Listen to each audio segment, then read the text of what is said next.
Hello friends. तो आज हम लोग इस सेशन में एनसीईआरटी क्लास 9 का वर्ल्ड हिस्ट्री जो है चैप्टर 3 पढ़ने वाले हैं। ठीक है, आज का जो सेशन होगा हम लोग का, आज हम लोग इस सेशन में कंप्लीट करने वाले हैं एनसीईआरटी क्लास 9 का चैप्टर नंबर 3, जिसका नाम है नाज़ीवाद और हिटलर का उदय। तो इस चैप्टर से जितने भी इम्पोर्टेंट एमसीक्यू है उसको हम लोग कंप्लीट करेंगे वन बाय वन। तो चलिए स्टार्ट करते हैं और सारे क्वेश्चन को बहुत ही बेहतरीन तरीके से कंप्लीट करते हैं। इससे पहले चैप्टर 1 और चैप्टर 2 हम लोगों ने कंप्लीट कर लिया है। चैप्टर 1 और चैप्टर 2 का जो इम्पोर्टेंट एमसीक्यू था, चैप्टर 1 में क्या था, फ्रांस की क्रांति से जितने भी रिलेटेड इम्पोर्टेंट एमसीक्यू थे उसको कंप्लीट कर लिया था हम लोगों ने। फिर यूरोप में समाजवाद एवं रूसी क्रांति चैप्टर 2, उसको भी हम लोगों ने कंप्लीट कर लिया था। आज चैप्टर 3 जिसका नाम है नाज़ीवाद और हिटलर का उदय। तो सेशन बहुत ही बेहतरीन होने वाला है, यूजफुल होने वाला है। तो वीडियो को लास्ट तक देखिएगा। वीडियो अगर अच्छा लगेगा तो लाइक करना, शेयर करना और चैनल को सब्सक्राइब करना, ताकि इस तरीके का जो कॉम्पिटिटिव एग्ज़ाम का जो वीडियो होता है बिल्कुल फ्री ऑफ कॉस्ट आप लोगों को यूजफुल कंटेंट मिलता रहे, बिल्कुल एनसीईआरटी बेस्ड। तो चलिए स्टार्ट करते हैं। पहला क्वेश्चन है, मई 1945 में अमेरिका ने जापान के किन शहरों पर परमाणु बम गिराए थे। पहला क्वेश्चन बहुत ही बेहतरीन है।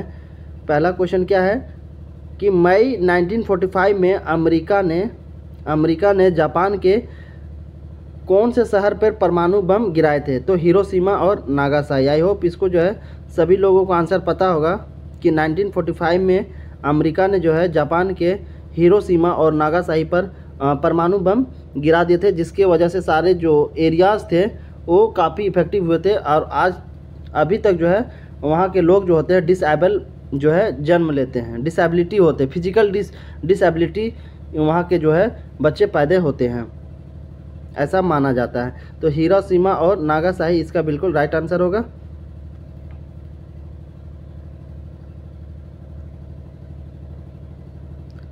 नेक्स्ट क्वेश्चन है,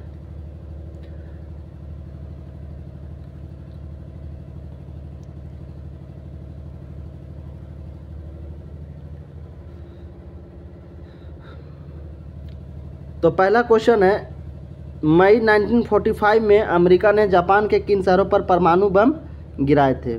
ठीक है, बहुत बेहतरीन क्वेश्चन है। मई 1945 में अमेरिका ने जापान के किन शहरों पर एटम बम गिराए थे। तो हिरोशिमा और नागासाकी जो है जापान के शहरों में अमेरिका ने 1945 में परमाणु बम गिराए थे, जिसके वजह से जो है मैक्सिमम एरिया जो था इफेक्ट हुआ था, प्रभावित हुआ था। तो ऑप्शन बी इसका राइट आंसर बनेगा। नेक्स्ट है, निम्न में से कौन प्रथम विश्व युद्ध के दौरान मित्र शक्तियों के खेमे में शामिल नहीं था। ये जो है बिल्कुल एनसीईआरटी का जो है लाइन बाय लाइन जब आप पढ़ेंगे तो ये सारी चीज़ें आप लोगों को वहाँ पे बिल्कुल मिलेगा। तो क्वेश्चन दूसरा क्या है, निम्न में से कौन प्रथम विश्व युद्ध यानी फर्स्ट वर्ल्ड वार के दौरान मित्र शक्तियों के खेमे में शामिल नहीं था। तो जर्मनी जो था शामिल नहीं था। तो ऑप्शन सी जर्मनी। ठीक है, बाकी इंग्लैंड, फ्रांस, ठीक है, बाकी कौन कौन, इंग्लैंड, फ्रांस और बाद में जो है अमेरिका भी शामिल हो गया था। ठीक है, अमेरिका जो है ये भी बाद में शामिल हो गया था। ये क्या थे, मित्र देश थे, है ना, मित्र देश थे। तो ये तीनों क्या थे, प्रथम विश्व के दौरान मित्र शक्तियों के खेमे में शामिल थे। और शामिल कौन नहीं था, जर्मनी शामिल नहीं था। तो ऑप्शन सी इसका राइट आंसर है। नेक्स्ट क्वेश्चन है, फ्रांस की क्रांति कब हुई थी। तो 14 जुलाई 1789 को हुई थी, है ना। फ्रांस की क्रांति कब हुई थी, फ्रांस की जो क्रांति हुई थी वो 14 जुलाई 1789 को हुआ था। तो इस चीज़ को याद रखिएगा, ऑप्शन बी राइट आंसर है। नेक्स्ट क्वेश्चन है, 9 नवंबर 1918 ईस्वी से पहले जर्मनी का सम्राट कौन था। क्वेश्चन पूछा जा रहा है कि 1918 ईस्वी से पहले जर्मनी का जो सम्राट था वो कौन था। तो 1918 ईस्वी से पहले जर्मनी का जो सम्राट था वो फ्रेडरिक एबर्ट था। याद रखिएगा, फ्रेडरिक एबर्ट, है ना। फ्रेडरिक एबर्ट जो है जर्मनी का सम्राट था 1918 ईस्वी से पहले। नेक्स्ट क्वेश्चन है क्वेश्चन नंबर 5, अंतर्राष्ट्रीय सैनिक अदालत की स्थापना क्यों की गई थी। क्वेश्चन पूछा जा रहा है अंतर्राष्ट्रीय सैनिक अदालत की स्थापना जो है क्यों की गई थी, उसके पीछे का कारण क्या था।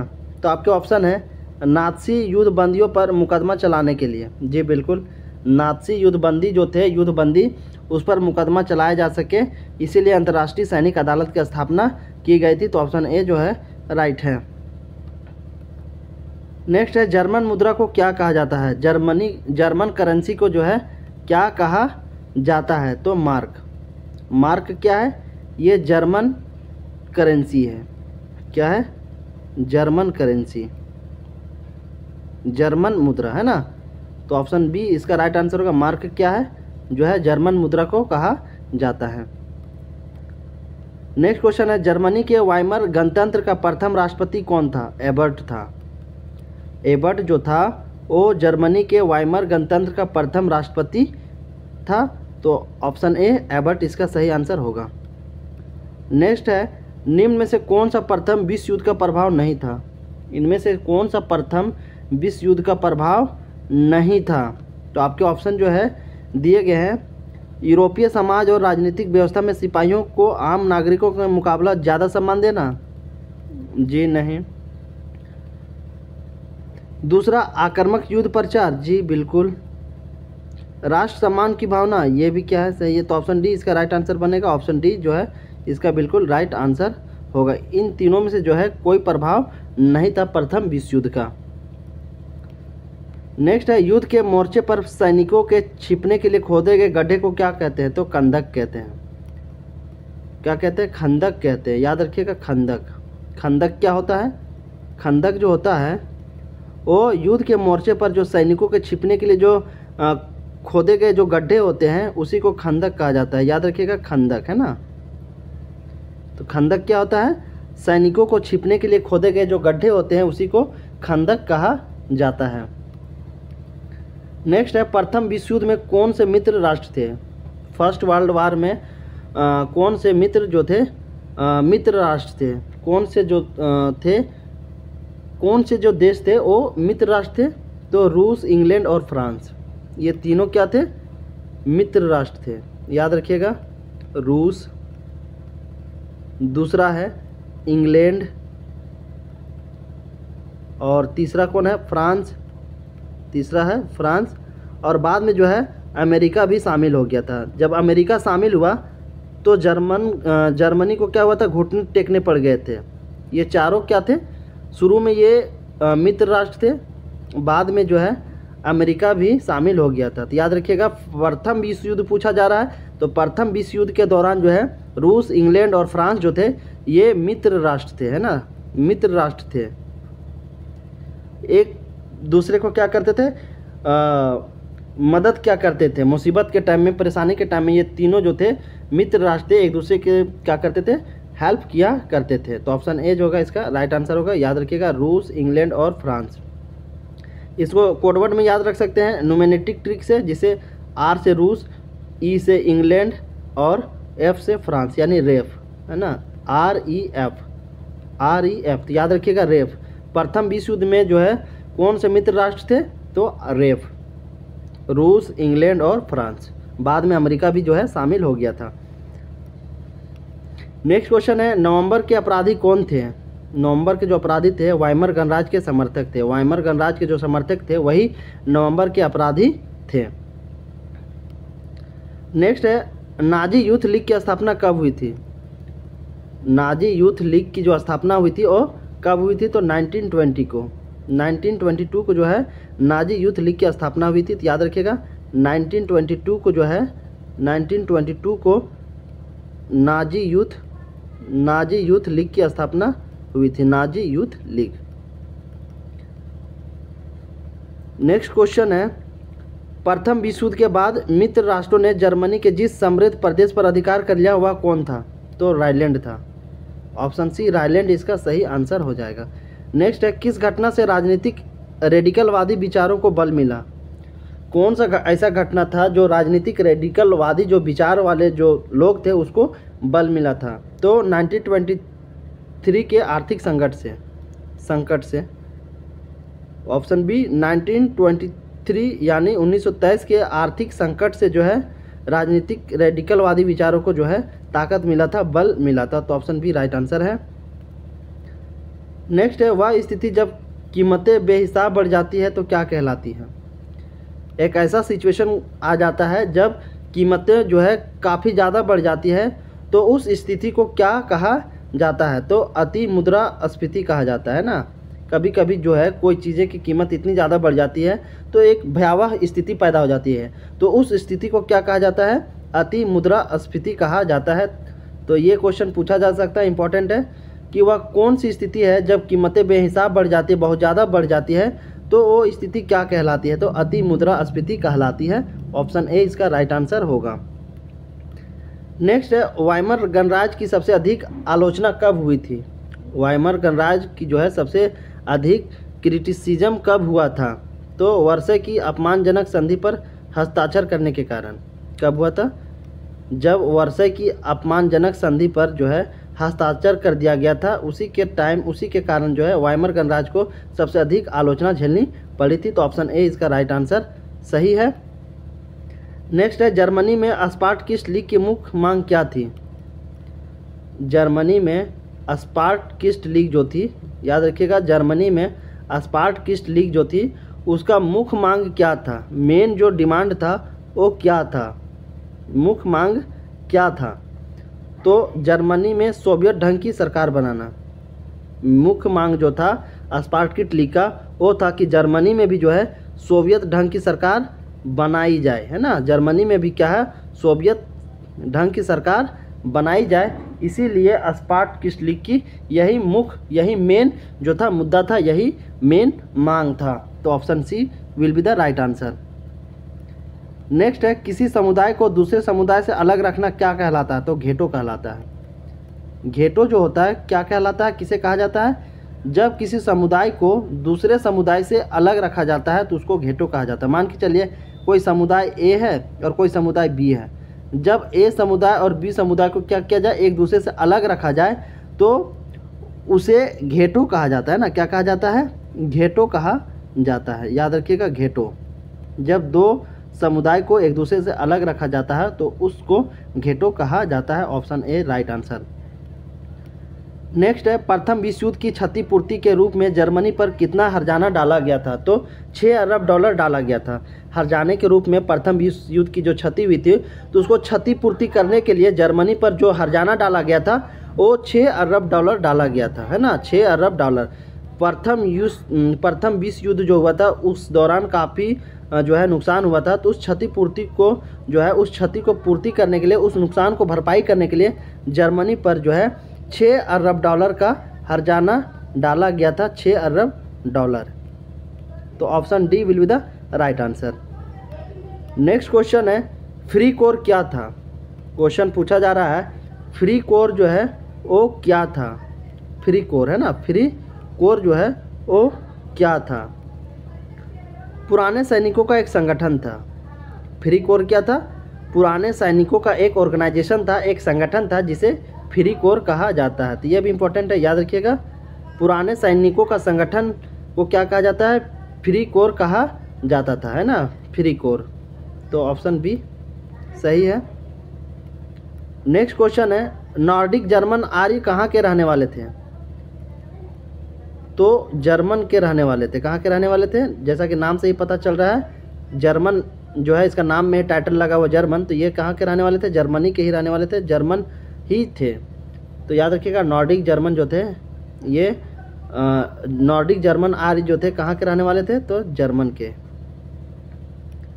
नेक्स्ट है, संसार का सबसे बड़ा स्टॉक एक्सचेंज वाला स्ट्रीट एक्सचेंज स्थित है कहाँ पे है, तो अमेरिका में है, अमेरिका में है।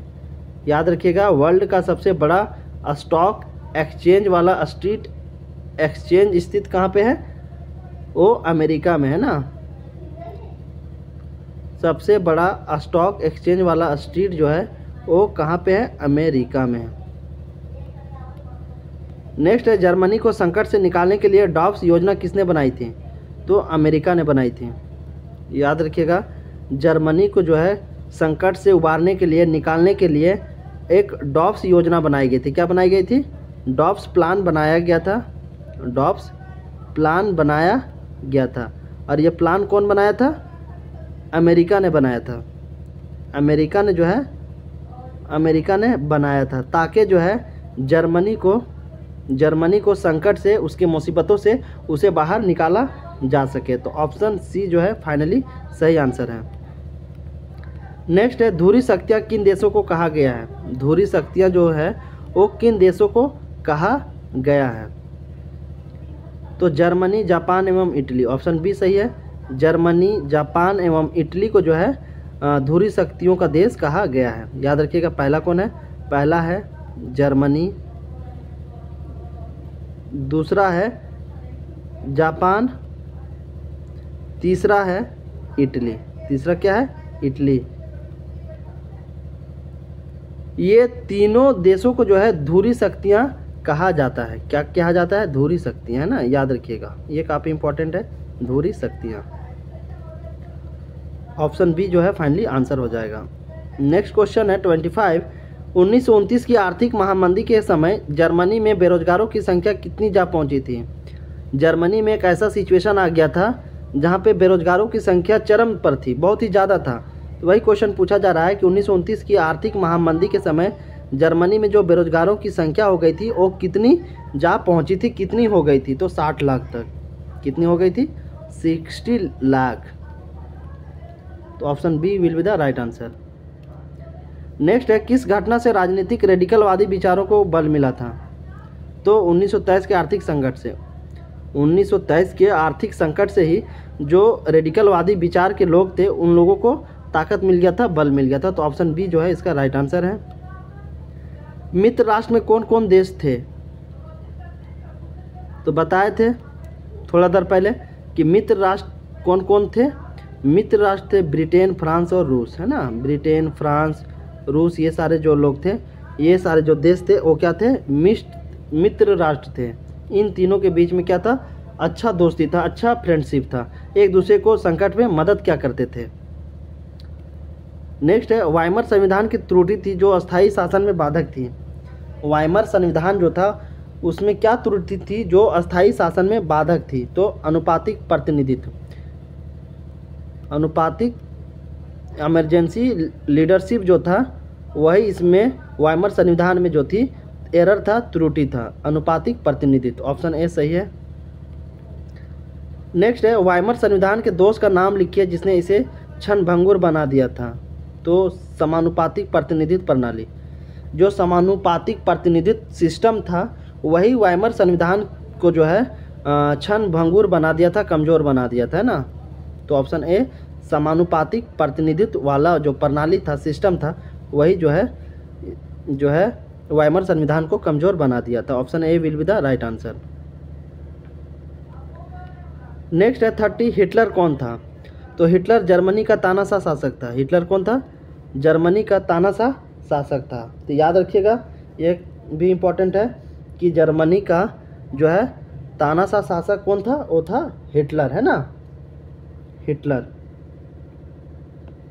हिटलर जो था, तो ऑप्शन सी क्या होगा? जर्मनी का तानाशाह शासक कौन था? हिटलर था। तो हिटलर का जन्म कब हुआ था? हिटलर का जो जन्म हुआ था 1889 हुआ था। 1889 में हुआ था। कहाँ पे हुआ था? ऑस्ट्रिया में जन्मे थे। कहाँ पे? ऑस्ट्रिया में जन्मा था। और इसका जो था मेन मुद्दा था कि जर्मनी पे शासन करना। तो हिटलर का जन्म कब हुआ था? 1889 में। कहाँ पे? ऑस्ट्रिया में हुआ था। और ये युवा अवस्था में बहुत ही गरीब था, इसके पास रोजी रोटी का कोई जरिया नहीं था, जिसके वजह से ये प्रथम विश्व युद्ध में क्या किया था? फौजी के लिए अपना नाम भी दर्ज करवा दिया था हिटलर। फिर धीरे धीरे जो है ये संगठन से जुड़ता चला गया, पॉलिटिकल पार्टी से जुड़ता गया, फिर फाइनली जो है जर्मनी पे एक तानाशाह शासक के रूप में काम कर रहा था। तो ऑप्शन सी, जर्मनी का तानाशाह शासक कौन था? हिटलर था, एडोल्फ हिटलर। नेक्स्ट है, हिटलर ने सबसे पहले सत्ता हथियाने की योजना कब बनाई थी जिसमें वह असफल रहा था? तो 1923 में, 1923 ईस्वी में जो है एडोल्फ हिटलर ने एक प्लान बनाया था, एक योजना बनाया था सत्ता हथियाने के लिए, लेकिन उस जो है इस योजना में, उस प्लान में सक्सेसफुल नहीं हो पाया था और उसे सत्ता प्राप्त नहीं हुई थी। नेक्स्ट है 32 क्वेश्चन, वाइमर संविधान में समानुपातिक प्रतिनिधित्व प्रणाली में क्या खामी थी? इसमें यह खामी थी कि एकल पार्टी बहुमत में नहीं आ सकती थी। जो एकल पार्टी थी वो सत्ता में और बहुमत में नहीं आ सकती थी। यही जो थी वाइमर संविधान की सबसे बड़ा जो है डीमेरिट था। ठीक है, एकल पार्टी जो थी वो बहुमत में नहीं आ सकती। तो option B will be the right answer. Next है प्रथम विश्व युद्ध कब से कब तक चला था? तो प्रथम विश्व युद्ध जो था 1914 से 1918 तक चला था, है ना। प्रथम विश्व युद्ध जो है फर्स्ट वर्ल्ड वार जो था, फर्स्ट वर्ल्ड वार जो था वो कब से कब चला था? तो 1914 से लेकर के 1918 तक चला था। तो ये डेट याद रखिएगा, 1914 टू 1918 तक। नेक्स्ट है 34, जर्मनी में नाज़ीवाद एक जनव्यापी आंदोलन कब बना था? नाज़ीवाद एक जनव्यापी आंदोलन जो है जर्मनी में कब बना था? तो महामंदी के दौरान। जब जर्मनी में बहुत ही तंगी आ गई थी, महामंदी हो गई थी, उसी दौरान जो है नाज़ीवाद जनव्यापी आंदोलन की शुरुआत हुई थी। तो महामंदी के दौरान इसका राइट आंसर होगा। अति मुद्रास्फीति क्या है? अति मुद्रास्फीति क्या है? अति मुद्रास्फीति जो है मुद्रा का मूल्य तेजी से गिरना। मुद्रा का जो है मूल्य जो होगा वो तेजी से गिरना। तो ऑप्शन ए इसका सही आंसर होगा।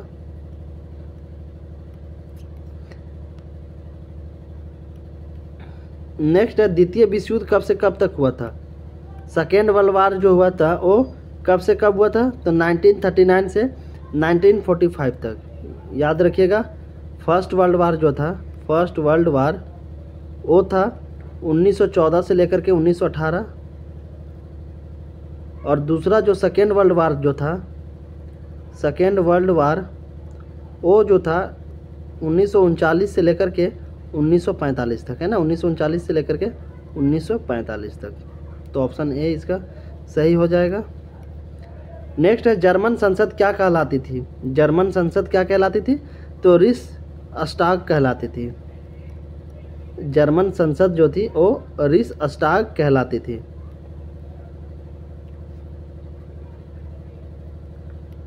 नेक्स्ट है नाज़ी जर्मन में कौन सी नस्ल सबसे बेहतर आंकी जाती थी? नाज़ी जर्मनी में जो है कौन सी नस्ल सबसे बेहतर मानी जाती थी, बेहतर समझी जाती थी? तो नॉर्डिक आई की जो कम्युनिटी थी, जो जाति के लोग थे, उसे बेहतर माना जाता था। ऑप्शन सी जो है राइट आंसर है। नेक्स्ट है हिटलर का प्रचार मंत्री कौन था? हिटलर का प्रचार मंत्री गोबल्स था। कौन था? गोबल्स। तो ऑप्शन बी गोबल्स जो है हिटलर का प्रचार मंत्री था। नेक्स्ट है हिटलर द्वारा लिखित पुस्तक जिसमें नाज़ीवाद के सिद्धांत दिए गए हैं कौन सी है? तो मेरा संघर्ष, मीन कैंप जिसको कहा जाता है ना। तो याद रखिएगा, हिटलर द्वारा लिखित जो पुस्तक है मेरा संघर्ष, जिसमें नाज़ीवाद के सिद्धांत के बारे में बताया गया, मेरा संघर्ष। तो हिटलर के द्वारा लिखा गया जो है पुस्तक है जिसका नाम है मेरा संघर्ष। और इस पुस्तक में जो है नाज़ीवाद के सिद्धांत को दिखाया गया है। तो ऑप्शन ए मेरा संघर्ष। तो क्वेश्चन पूछा जा सकता है हिटलर के द्वारा लिखित हुई पुस्तक जो है उसका नाम क्या है? मेरा संघर्ष। और उस किस सिद्धांत पे लिखा गया है? तो नाज़ीवाद, है ना। चलिए नेक्स्ट क्वेश्चन की बात करते हैं हम लोग। क्वेश्चन नंबर 41, मध्यकाल में यहूदियों के लिए निम्न कौन सा कथन सत्य है? मध्यकाल के टाइम में यहूदी जो लोग थे, तो यहूदियों के लिए निम्न से कौन सा कथन सही है? उन्हें ज़मीन खरीदने के अधिकार से वंचित कर दिया गया था। जी बिल्कुल, वह यहूदी लोग जो थे उसे ज़मीन खरीदने के अधिकार से जो है अलग रखा गया था, वंचित कर दिया गया था। पहला ऑप्शन तो सही है। ईसाई लोग उन पर हमले करते थे। जी बिल्कुल, ईसाई लोग जो थे यहूदियों पर हमला क्या करते थे? दूसरा भी ऑप्शन सही है। वे मुख्य रूप से व्यापार और पैसों का लेन देन करते थे। जी, यहूदी लोग जो थे वे मुख्य रूप से मेनली व्यापार और पैसों का लेन देन किया करते थे। तो finally option D will be the right answer. ऊपर के तीनों ऑप्शन जो है ए, बी और सी तीनों क्या है, यहूदी के संबंध में जो है राइट स्टेटमेंट है। तो finally option D will be the right answer. Next है, इटली में किसने क्रांति लाने की योजना बनाई थी? तो जोसेफ माजिनी ने जो है इटली में क्रांति लाने की योजना बनाई थी। तो ऑप्शन सी जोसेफ माजिनी इसका सही आंसर बनेगा। नेक्स्ट है, हिटलर जर्मनी का चांसलर कब बना था? ये भी इम्पोर्टेंट है, याद रखिएगा। हिटलर जो है जर्मनी का चांसलर जो है कब बना था?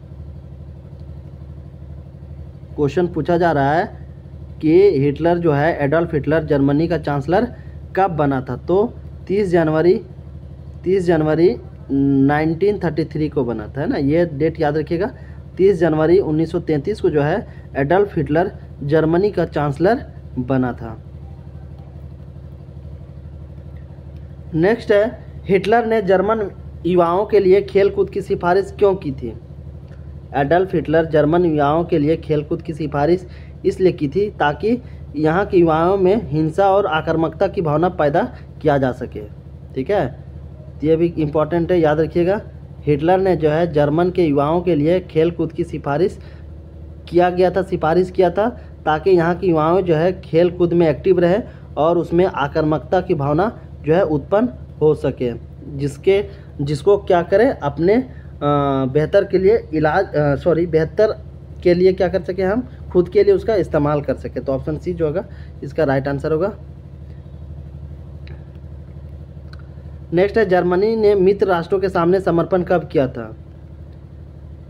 तो याद रखिएगा, जर्मनी जो है घुटने तब टेका था जब राष्ट्र मित्र के साथ अमेरिका भी मिल गया था, है ना। जब अमेरिका मिला तब जाकर के जर्मनी जो है घुटने टेक दिया था और अपने आप को क्या किया था, समर्पण कर दिया था। तो कौन सा था? मई 1945 में। तो जर्मनी जो था मई 1945 में जो है 1945 में अपने आप को क्या किया था, घुटने टेक दिया था, समर्पण कर दिया था। तो ऑप्शन ए सही आंसर है। नेक्स्ट है, विशेषाधिकार अधिनियम जिसे इनएबलिंग एक्ट कहा जाता है, जिसके द्वारा हिटलर जर्मनी का तानाशाह बना, पारित कब हुआ था? क्वेश्चन पूछा जा रहा है, एक विशेष अधिकार अधिनियम था जिसे इनएबलिंग एक्ट कहा जाता है, इनएबलिंग एक्ट। और इसी एक्ट के वजह से जो है एडोल्फ हिटलर जर्मनी का तानाशाह बना था। तो ये जो एक्ट है वो कब लागू हुआ था? तो 30 मार्च 1933 को, याद रखिएगा। 30 मार्च 1933 को जो है 30 मार्च 1933 को इनएबलिंग एक्ट जो है लागू हुआ था, पारित हुआ था। नेक्स्ट है, युंग फोक क्या था? युंग फोक क्या था, इसका मतलब क्या होता था? तो एक नात्सी युवा संगठन। ऑप्शन बी क्या होगा? एक नात्सी युवा संगठन जिसका नाम था युंग फोक। क्या था? युंग फोक। युंग फोक क्या है? ये एक नात्सी युवा संगठन है, ऑर्गेनाइजेशन है। तो ऑप्शन बी जो है सही आंसर है।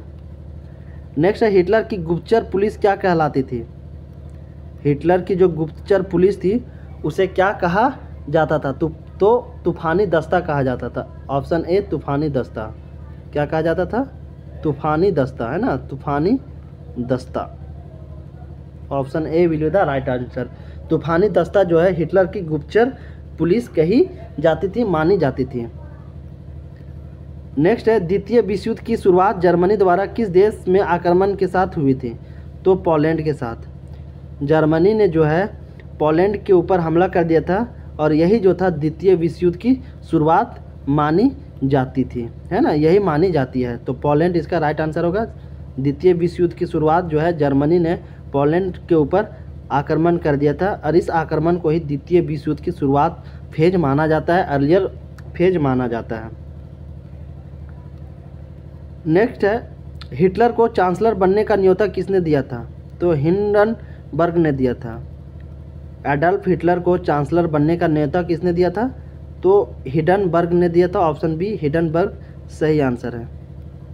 नेक्स्ट है, हिटलर के तूफानी दस्तों में शामिल कौन था? हिटलर के तूफानी दस्तों में शामिल क्या क्या शामिल था? राज्य की गुप्तचर पुलिस, जी बिल्कुल, राज्य की जो गुप्तचर पुलिस थी वो भी हिटलर के तूफ़ानी दस्तों में शामिल था। SS ये भी जो है हिटलर के तूफ़ानी दस्तों में शामिल था। SD की अगर हम बात करें तो SD भी जो था हिटलर के तूफ़ानी दस्तों में शामिल था। तो फाइनली A, B और C तीनों सही है, तो ऑप्शन डी जो है इस क्वेश्चन का आंसर हो जाएगा। नेक्स्ट है, हिटलर ने जिस विचारधारा को जन्म दिया उसे क्या कहते हैं? हिटलर जिस विचारधारा को जन्म दिया था जर्मनी में उसे क्या कहा जाता है? तो नाज़ीवाद, जिसे नाजीवाद भी कहा जाता है। तो ये दो शब्द याद रखिएगा, नाजीवाद और नाज़ीवाद। नाज़ीवाद का मतलब ये समझ लो कि एक तानाशाह शासक, एक तानाशाह लोग जो दूसरे के ऊपर क्या करना, जुल्म करना, अत्याचार करना, वैसे लोगों को नाज़ीवाद कहा जाता है। जो दूसरे के ऊपर क्या करते हो, नफरत रखते हो, नफरत की भावना क्या हो, एक दूसरे के ऊपर रखा जाता है, सोच रखते हैं, उसी को नाज़ीवाद कहा जाता है ना। तो हिटलर जिस विचारधारा को जन्म दिया था, तो हिटलर भी जो था नाज़ीवाद विचार का ही था, ठीक है, यही जो है नाज़ीवाद विचार को जन्म दिया था। नेक्स्ट क्वेश्चन है 53, अग्नि अध्यादेश कब जारी किया गया था? अग्नि अध्यादेश जो था वो कब जारी किया गया था? तो 1933 को किया गया था। 1933 ईस्वी को जो है अग्नि अध्यादेश लागू किया गया था। अग्नि अध्यादेश है ना, अग्नि अध्यादेश। तो ऑप्शन सी जो है राइट आंसर है। नेक्स्ट है, संयुक्त राष्ट्र संघ की स्थापना कब हुई थी? संयुक्त राष्ट्र संघ की स्थापना जो है 1945 ईस्वी को हुई थी, याद रखिएगा 1945 ईस्वी को, 1945 ईस्वी को संयुक्त राष्ट्र संघ की स्थापना हुई थी। नेक्स्ट है, यहूदियों के प्रति घृणा फैलाने के लिए नाज़ियों ने कौन सी फिल्म बनवाई थी? तो द एटर्नल जू, अच्छे यहूदी, क्या बनाया गया था? यहूदियों के प्रति जो है नफरत फैलाने के लिए नाज़ियों ने जो है एक फिल्म बनवाई थी जिसका नाम था द एटर्नल जू, है ना, द एटर्नल जू, जिसे अच्छे यहूदी कहा जाता है। तो ये मूवी बनाई गई थी ताकि जो है यहूदियों के प्रति नफरत पैदा हो जा सके और उसे मारा पीटा जा सके, उस पर अत्याचार किया जा सके। तो ऑप्शन सी द एटर्नल जू उस मूवी का नाम था जो यहूदियों के प्रति नफरत फैलाने के लिए बनाई गई थी नाज़ियों के द्वारा। नेक्स्ट है, किस संधि द्वारा जर्मनी पर कठोर एवं अपमानजनक शर्तें थोप दी गई थी? कौन सा ऐसा संधि था जिसके द्वारा जर्मनी पर बहुत ही कठोर एवं अपमानजनक शर्तें थोप दी गई थी? तो वर्साई संधि। वर्साई संधि एक ऐसा संधि था जिसके बाद जर्मनी पर बहुत ही हार्ड, जिसे कठोर कहा जाता है, बहुत ही हार्ड एवं अपमानजनक शर्तें जो है कंडीशन लगा दिया गया था, है ना। तो option A will be the right answer. इस तरीके से जो इम्पॉर्टेंट क्वेश्चन था, जो भी चैप्टर 3 से इम्पॉर्टेंट क्वेश्चन बन सकते थे, उसको हम लोगों ने कंप्लीट किया। आई होप ये सेशन आप लोगों को अच्छा लगा होगा। अगर अच्छा लगा होगा तो अपने दोस्तों तक भी शेयर करना ताकि उन लोगों को भी जो है हेल्प हो सके। तो फिर इसी तरीके का यूज़फुल कंटेंट वीडियो के साथ मिलते हैं, तब तक के लिए जय हिंद, थैंक यू।